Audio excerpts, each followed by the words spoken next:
Hiya, my name's Charlie and welcome to my channel. And today is a Charlie chat. So it's just a little chance to have a proper good catch up with you guys, which I think is long overdue. I don't think I did a Charlie chat in October and November. In October I was obviously vlogging.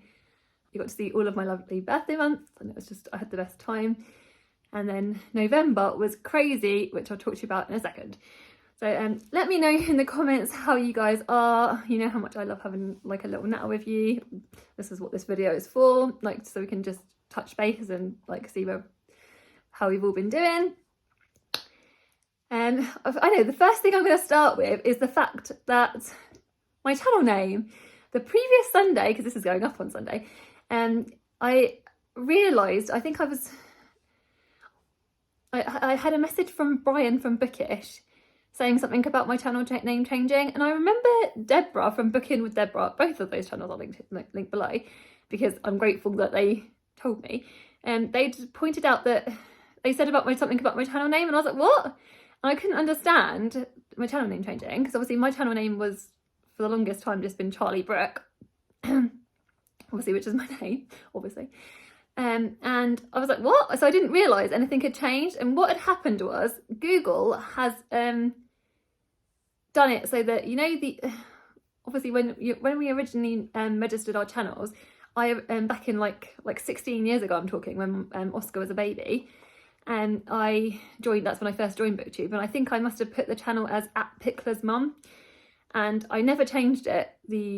I changed my channel name, but I didn't change the @ It's technical stuff, it's boring.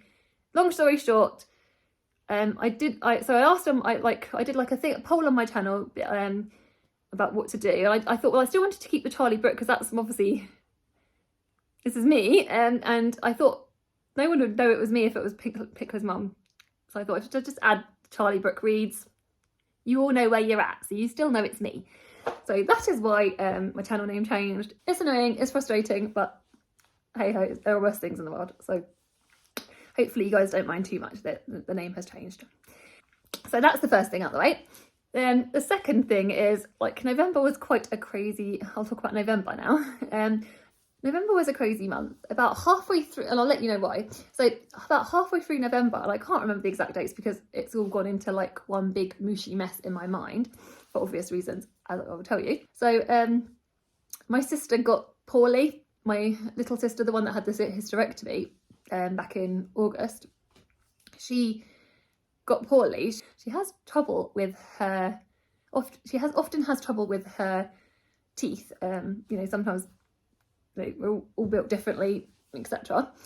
And so what had happened was that she had an infection in her mouth, obviously, one of the teeth, and basically, but that wasn't something new because she often does get these kinds of infections. You know, sometimes some people are more prone to getting like these dental infections, etc. So I wasn't like super like worried or concerned because when she told me, but she was struggling at the weekend, at one of the weekends. This is one of the weekends in November, about halfway through, like I said. She was struggling, she's beginning to struggle to swallow. This is what she was telling me, because of the puffiness in the gum, I guess. So that was quite concerning. So she'd made emergency dentist appointments. She'd been put on antibiotics. She doesn't always get on very well with antibiotics. She's allergic to quite a few of them, which isn't particularly ideal. So anyway, so that was on the Sunday. And I think she tried to call the dentist on the Monday morning, and they weren't being particularly helpful. I don't know what else. Maybe they couldn't really do much. Maybe they didn't know, like, I don't know. Nothing much particularly happened on the Monday. And then fast forward to Tuesday morning, this is like 7 in the morning, and I get a message from her saying about that she'd rung 111 because, again, I think that was when the swelling had got worse, and that was when she was struggling to swallow. Correction. They advised my sister to get down to A&E, obviously, just to get looked at, because this is what, you know, this is what you get advised to do. If they're worried, they'll get you to just get checked out. They made an appointment for her, so she wanted me to go. So I drove my sister down to A&E at it was about 7:30 in the morning. We left to get to, it's about half an hour drive away. So we get there, she gets an initial assessment, and we get put onto minors. So we're not that worried about it, but obviously she's very distressed, and in the sense of she's just getting more and more, feeling more and more poorly as the time's going on. And I guess the swelling is at that time is increasing. And so then before we know it, I'm sat with her, like I said, and she's rushed in. She gets seen by the minors nurse. Like, I can't remember how many minutes. Very, very quickly, within, I think, maybe 5 to 10 minutes. I don't know how many minutes. Quite quickly, she gets rushed into resus, which was crazy. And she didn't want me to leave. And I think, obviously, if it would have got a lot more serious, I would have had to leave. But I just sort of like slunk to the back into the resus rooms in hospitals, which I don't know whether you guys have noticed, because this is the first time I have ever been in a resus room. They're massive. So I literally just sat on a chair. I had all her stuff.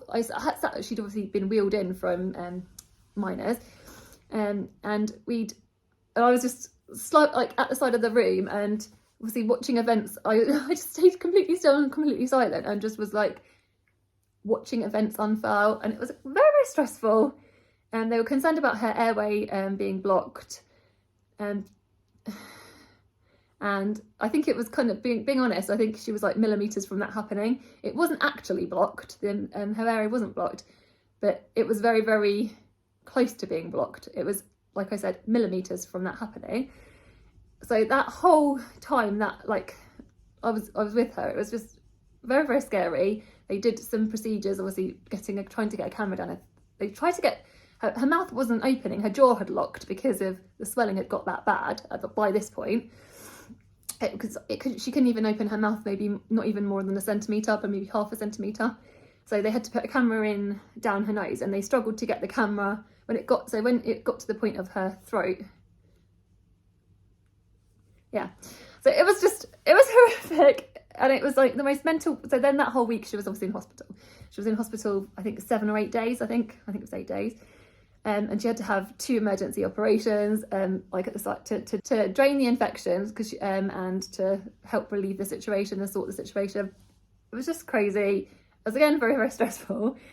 So November was basically mostly, unfortunately, focused a lot on that, because, well, the latter half of November, obviously, we were dealing with that. So it was quite mad, and yeah, so that was that.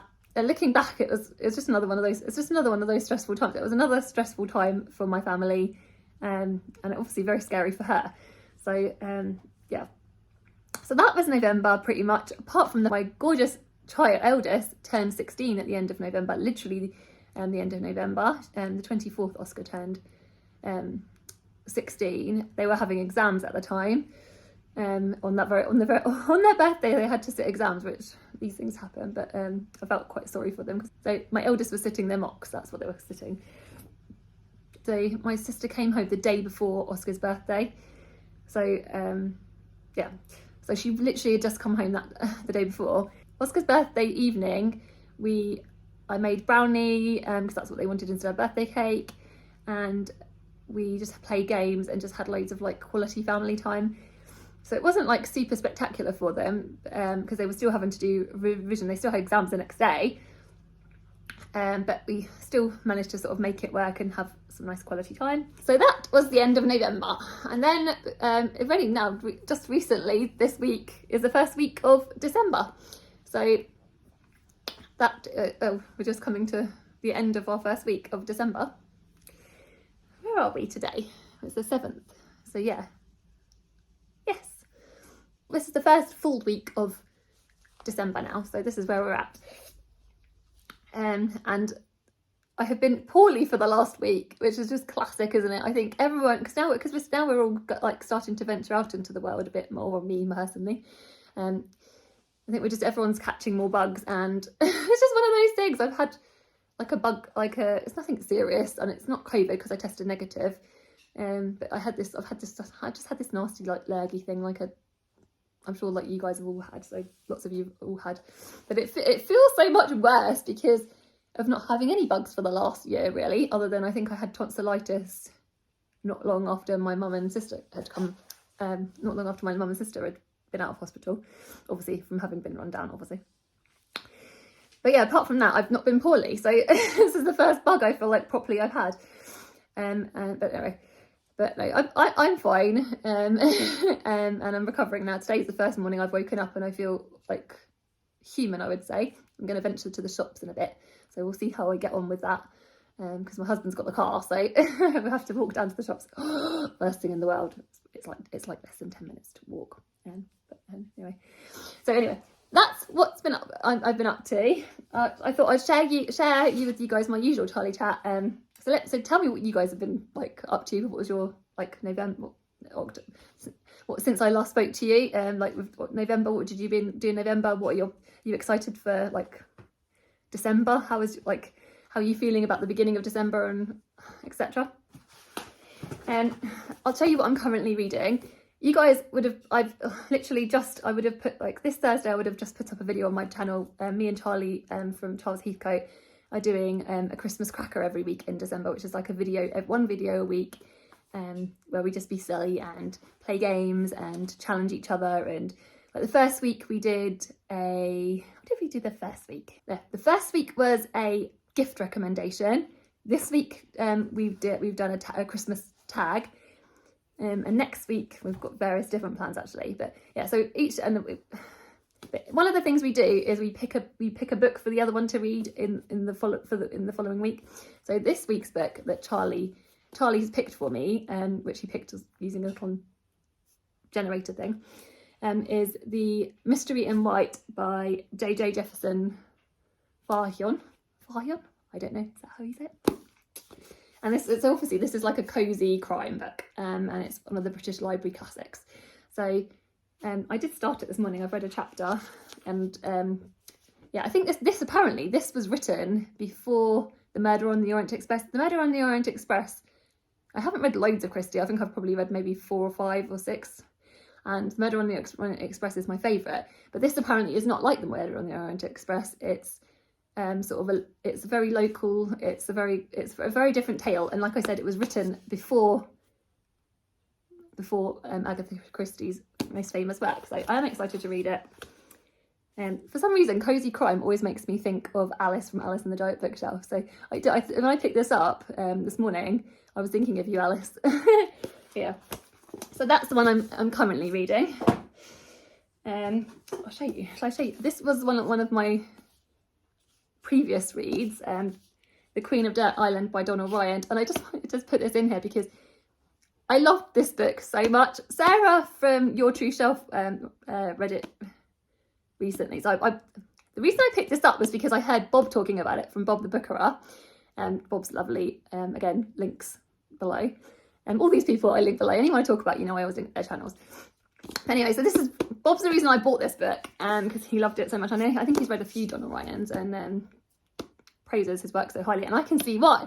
So, but then I saw Sarah talk about it, and Sarah didn't dislike this book, but it wasn't like her favourite thing ever. But yeah, so I was a little bit like, I wasn't sure how I was going to feel going into it, because Sarah said that I think how it works with this book is it's literally, each chapter is like 2 or 3 pages, like literally it's literally 2 pages. Like each chapter is literally 2 pages. So, and that's how it moves. It's sort of, so this is an Irish author, and it's set with an Irish family. It's sort of a generational sort of, I would say, about these Irish women, and it's just so gorgeous. And like, I didn't know how. I think it took me a little while to get into the writing style with the chapters and everything, so I can see 100% what Sarah's saying, obviously.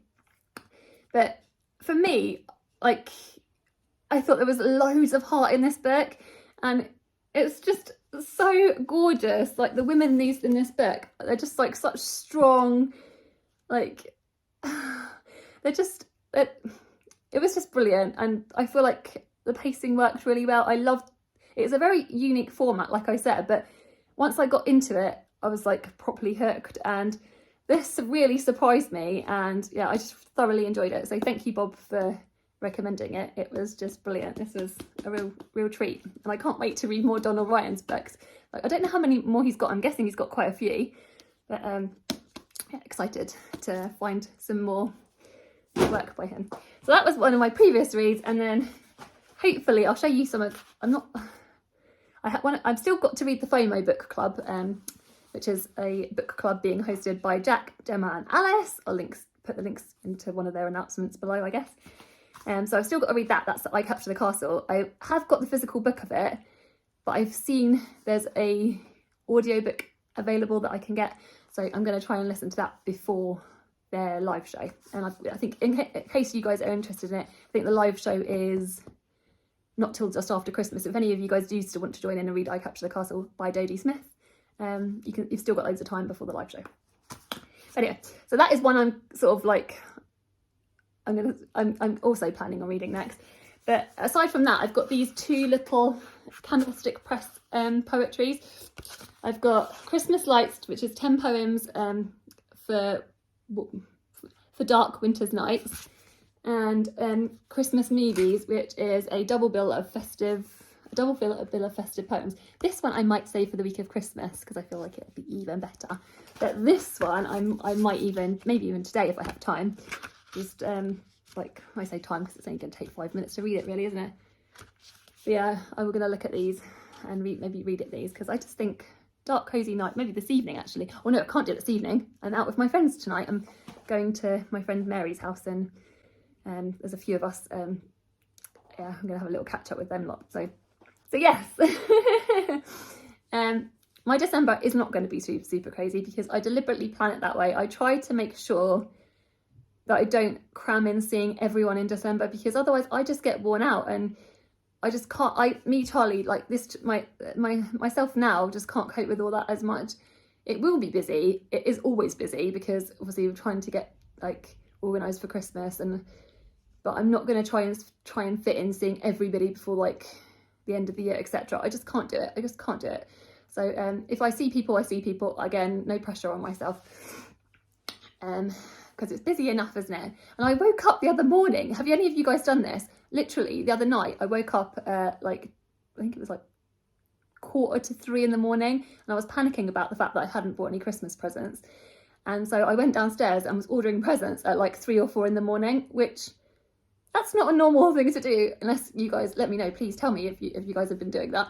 Because I was just panicking that I hadn't got organised for Christmas. But I always remember I have had a previous boss who was the best boss ever. I just loved her so much. She is like so lovely. She always said that she said that because when I've had previous panics about Christmas, I always worry about Christmas and making sure everything's perfect for my family, as I'm sure lots of you guys do. She always says, well, what's the worst that can happen? If you end up having to eat beans on toast, then they will always remember the Christmas that you ate beans on toast. And I just always remember that because she always sort of made me feel better because you sort of make do. Everyone makes Christmas into this big hurrah, and it is a big hurrah, and it is super special, especially with all the Christmases that we've recently, guys, everyone's been through. But it doesn't matter if it's not perfect. If you like, it doesn't have to be this like grand thing. So or whatever. So yeah, whatever you do with your family, as long as you're having time with them, it doesn't matter. So yeah, I think that's sort of an important thing to remember. So we're not so hard on ourselves because lots of us. Everyone can feel quite overwhelmed at this time of year, and I know we're all in the same boat and we're all like feeling it together. So if anyone needs a big hug, I'm sending you guys big squishy hugs through the screen. Honestly, I really am, and you know I'm always there to talk in the comments and if you need anyone. So but yeah, I don't want anyone to feel like they're isolated and alone at this time of year because it is a lot. And yeah, so yeah, I hope that so that's pretty much where I'm at with it. Things. Oh, I know what I was going to talk to you about. One last thing. I did show it in the My Charlie video, but I don't know how many of you guys have watched that. So one of my recent favourites I've been doing is the Tea Advent Calendar by Bird and Blend. And this has been one I've been opening every day with my husband. And this morning I opened. Every morning I open it with my husband. We take it in turns every day. And this morning's one, I will tell you which one it was. I'll show you the ones that we've opened. The 7th one, the 7th day. And I opened the milk, I ranked them. So I put them in and I rank them to put them in order of my favourites as soon as I've tried them. I'm really sad. I also do like a thing with a chart with smell, taste, etc. because this is who I am as a person. But this morning's one, I'll put this down. This morning's one was milk oolong chai, and my husband pulled this up because it was my husband's turn today. He pulled it out the box, and I was like, oolong? I've never had an oolong tea before. So I was like, I didn't know whether I was going to like it, but I always try them, always. And let me tell you, this is rocketed into first place in my tea selection. It's amazing. The notes I will read you is Chinese oolong, which obviously I didn't have a clue what that was going to taste like. Ginger is like one of my favourite like tastes ever. Cinnamon, cardamom, cocoa shells and chili. So every single ingredient in this, obviously not knowing what the oolongs, the exception of the oolong because I've never tried it, I was instantly like ears perked up, and this was delicious. It smelled amazing, it tasted amazing. This is like a 10 out of 10 tea, to the point where I want to order it from Bird & Blend immediately, and I can't believe I've got to wait till we tried, because we've made a deal that we were going to wait till we've tried all of the teas, because then we can know which ones we want to order, because rather than doing lots of different separate orders, we're going to try and wait. I don't want to wait. This is amazing. I want more of it. There's one more tea bag, and my husband wants to try it, understandably, because he heard how much I loved it, and because I've had a cold, he didn't really want to like share the tea, obviously, which I do understand. But yeah, so do any of you guys like tea, and do any of you guys have a favourite tea, and have any of you guys tried the milk oolong chai by Bird & Blend? Oh my days, if you have, let me know. Is there one even better than that? Are there any other oolong teas I should be looking out for? I did not know about oolong tea. Anyway, this is me. This is where I'm at. Let me know how you guys are, like I said. Have a good old catch up. Let me know what you're reading. Let me know what you're watching. Just sending you all a big hug. And like I said, I'm here if you need anyone to talk to. And just, yeah. Thank you guys for being so amazing and supportive as always. Take care and sending lots of love.